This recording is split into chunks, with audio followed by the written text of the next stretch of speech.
बड़ी ही दर्दनाक घटना।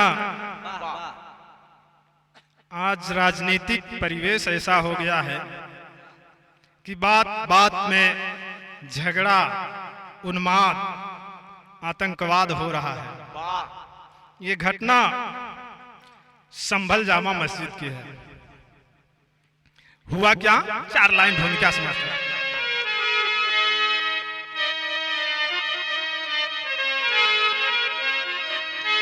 आज की इंसानियत सो गई, देश में पापी है दंगा मचाते, प्रशासन को भी पापी छोड़े नहीं, पुलिस को जिहादी है ताकत दिखाते।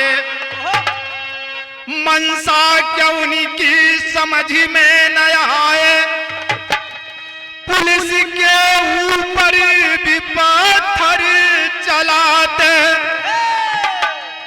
करे कार्रवाई प्रशासन अगर तो जुल्म हो रहा ऐसा हल्ला मचाते।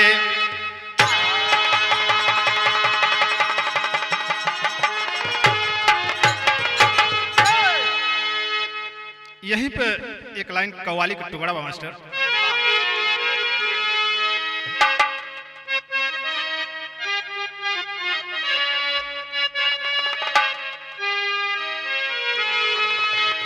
तो बस एक और दुनिया है,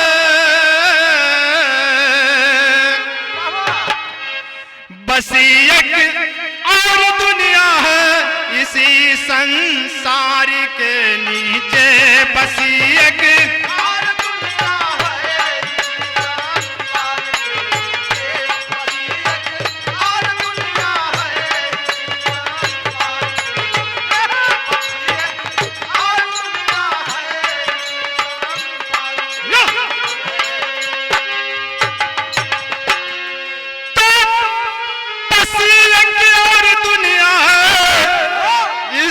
संसार के नीचे, इसी संसार के नीचे तो पड़ गया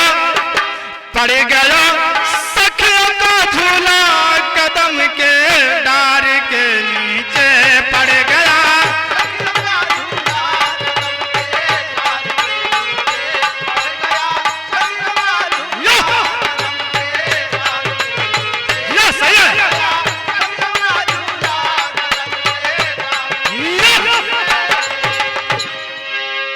लेकिन कहना है, 2 लाइन लिखा कवि ने क्या?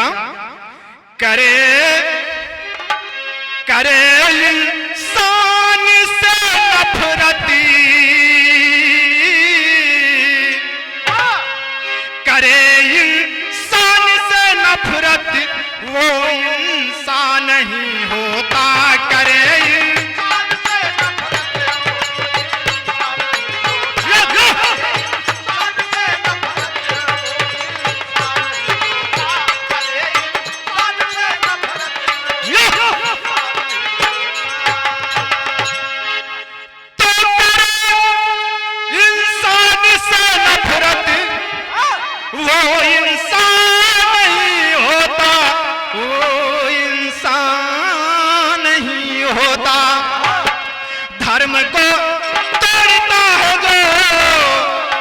धर्म को तोड़ता है जो उसका ईमान नहीं होता, धर्म को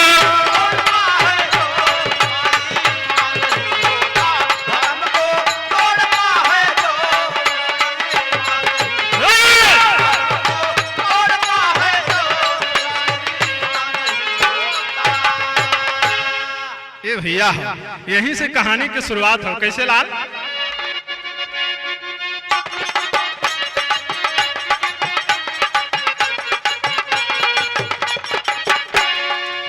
धर्म के नाम पर अब हो रही लड़ाई है, धर्म के नाम पर अब हो रही लड़ाई है, इंसानियत खो गई सब बन गए कसाई है।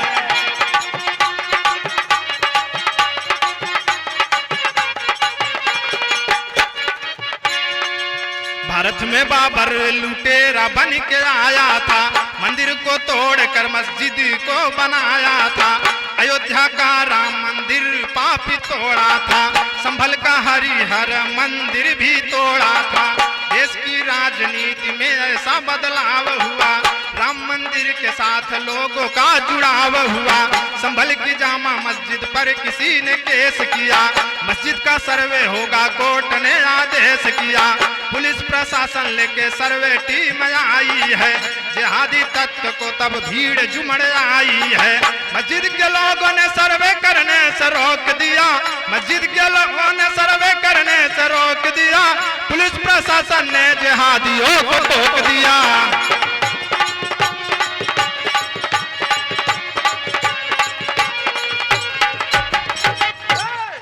ये भैया हो, ये घटना 19 नवंबर की है बाबू। जामा मस्जिद संभल में कोर्ट ने आदेश दिया कि उसका सर्वे किया जाए। किसी ने केस कर दिया कि ये हरिहर मंदिर है, मस्जिद नहीं है। तो भैया कोर्ट आदेश दिले के एकर सर्वे किया जाओ।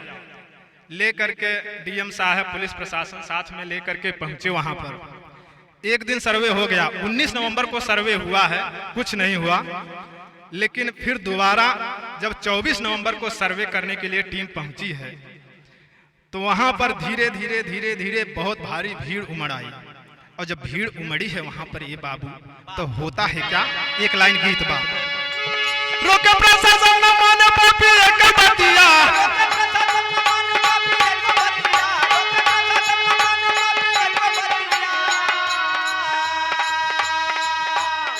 रोके प्रशासन न माने पापी एक बतिया, पापी जगह जगह लाए रहल कातिल घतिया, पापी जगह जगह लाए रहल कातिल घतिया।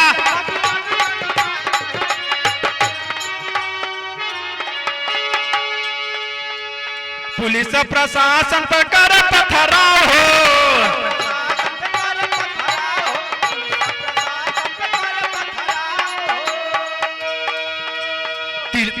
30 पुलिस वालों को लगी गया घाव हो,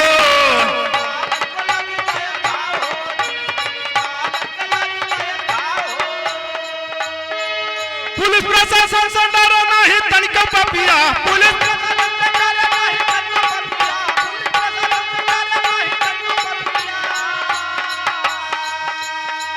पापी जगह जगह लाए रहल कातिल घतिया, पापी जगह जगह लाए रहल।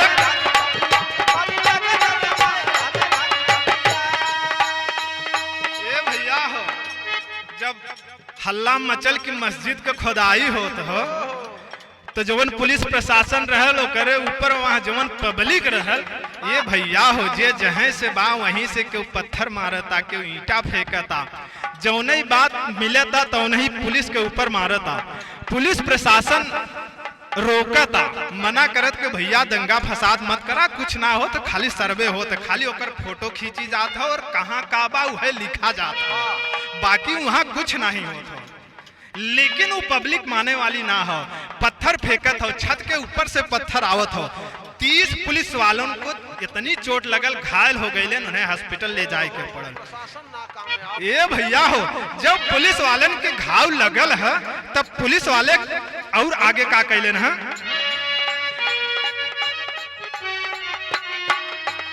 पुलिस वाली गाड़िया में आगिया लगवा ले,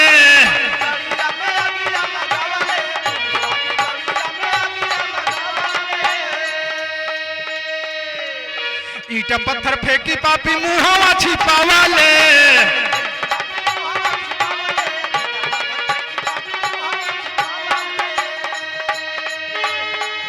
ईटा पत्थर साथ में चलावे गोलियां, ईटा पत्थर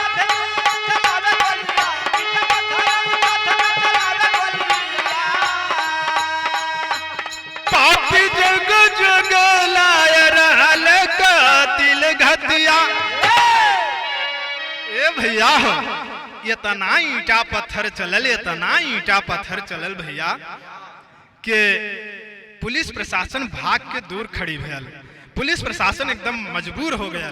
पुलिस की गाड़ियों में पापियों ने आग लगा दिया, सरकारी संपत्ति को नुकसान पहुंचाना शुरू किया। भैया हो, एक भी बात पुलिस वालन के ना मानत हुए। पुलिस वाले माइक में अनाउंस करत हैं कि भैया हो दंगा फसाद न करा, खाली सर्वे हो तो लिखा पढ़ी होत हो, फोटोग्राफी होत हो, कौनो तोड़ फोड़ नहीं होत हो। लेकिन वो मानत ना हुए तो भयल का झूमर छंदवा।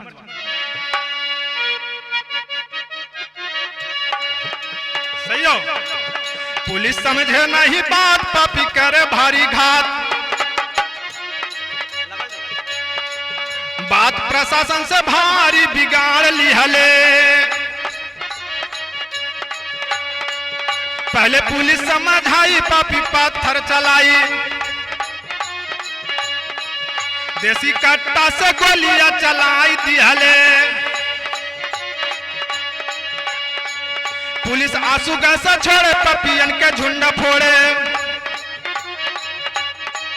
पुलिस प्रशासन भी लाठियां चलाई दिहले। हिंसा भइल तब भारी भयल खूब मारा मारी, हिंसा भइल तब भारी भयल खूब मारा। सारी से खिसाना पुलिस मिटाई दिहले, सारी से खिसाना पुलिस।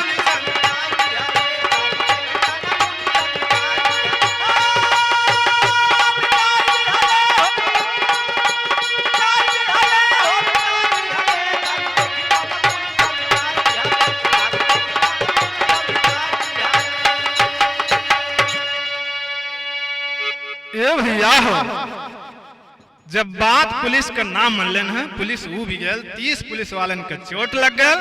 तब पुलिस का कैले से आंसू गैस के गोला दागे शुरू कैले से। जब आंसू गैस के गोला दगले से बाबू तो भीड़ तितर बितर भइल। लेकिन तो कहते हैं कि कहल जाला ना कि लाते का भूत बातें से नहीं माने। तक तेरी का भाव लिखाई के पड़ल कैसे?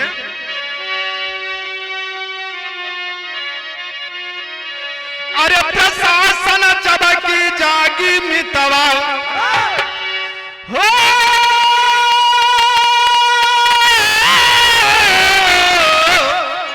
प्रशासन चबकी जागी मितवा, गुंडा चोर पवाली से खिसान जहादी, अरे जेहादी, अरे जेहादी।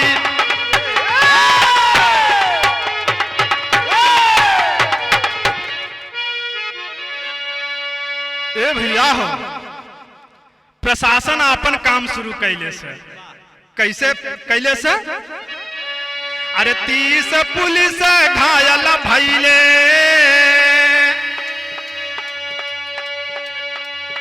फिर एसपी ने ललकार दिया, मारो सालों को घेर घेर। तब जिहादियों पर वार किया, तब भाग चले पापी डर से।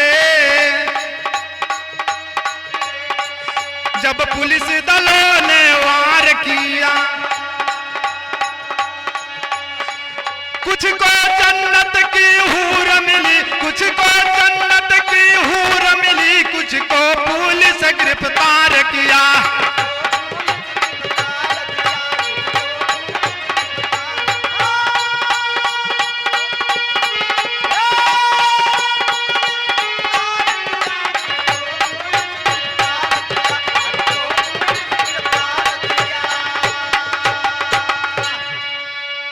भैया हो, लाठी जब चलावे पुलिस शुरू कैले से भैया, वो हरो से गोली चलल, हरो से कुछ गोली चलल। तो समाचार मीडिया में मिला कि 5 लोगों की मौत हो गई। तो भैया कि पुलिस दल खोज गली मोहल्ला, और के साथ न दे अल्लाह राम। प्रशासन जब की जागी मितवा, कुछ छोड़ छाड़ के भागे कुलबु न मादी। ये भैया हो जब पुलिस के डंडा पड़े शुरू भयल तो सारी गुंडागर्दी हेराई गए, सब भागे शुरू कैले। अब भाग भाग के गैले न है, लेकिन लिखई के पड़ल का पहपट में आवा। अरे मन में फंसा के घूम पापी चारवरिया हो, और देश में शांति भंग करे के घाटी चारवरिया हो।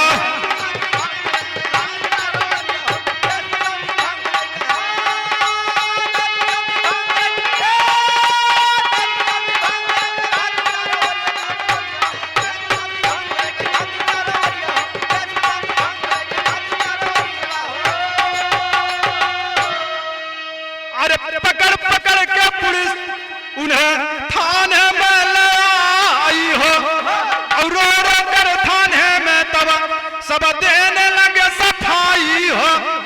अरे धर्म अंधता रहल सोने का चिड़ैया या बाबू।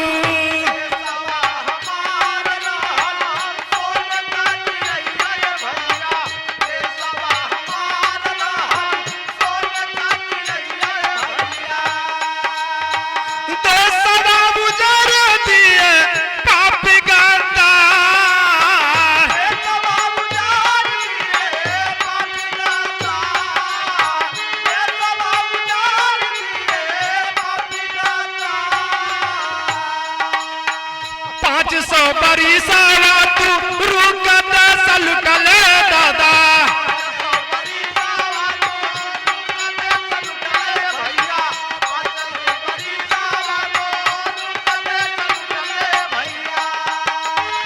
दुई सौ साला लूटे ब्रिटिश का तार।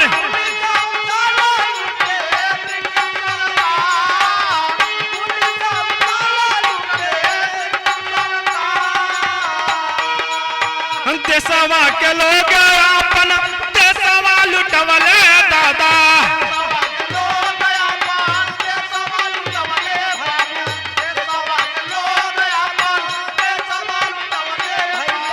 पापी जाय चंदा भायल देश के गद्दार।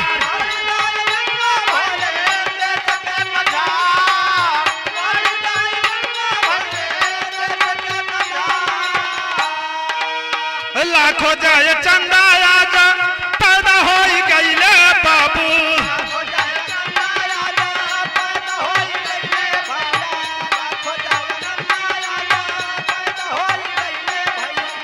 देशवा के अपने कैसे होई है उद्धार।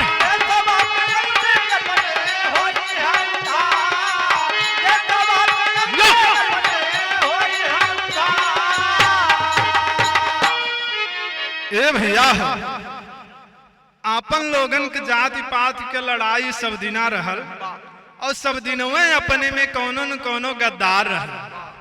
सब दिन जयचंद निकल जाला, और आज भी लाखों जयचंद हो गए भैया हो। तो जब अपने में फूट रही तो दूसर के लूट करबई के। चला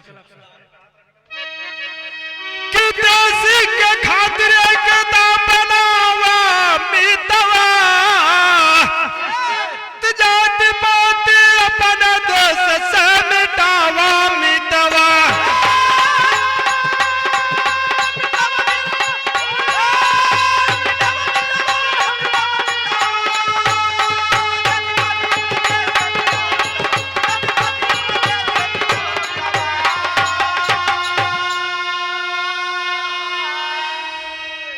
जब तक देश में रही जाति पाति के लड़ाई, और तब तक विकास न दे सके हो अपने एकता के शक्ति। और दिखावा बीरवा जाति पाति वाला भेदवा मिटावा बीरवा।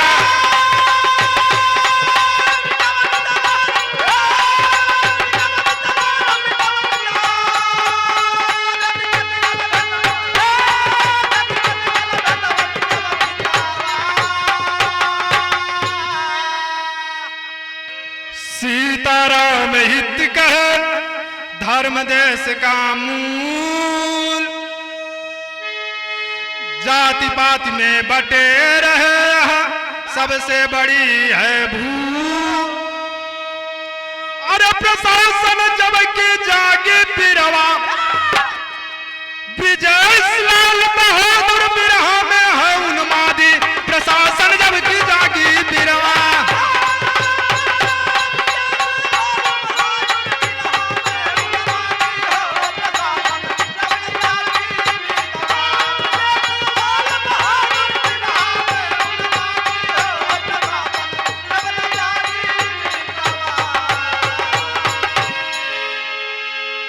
पंखा चालू।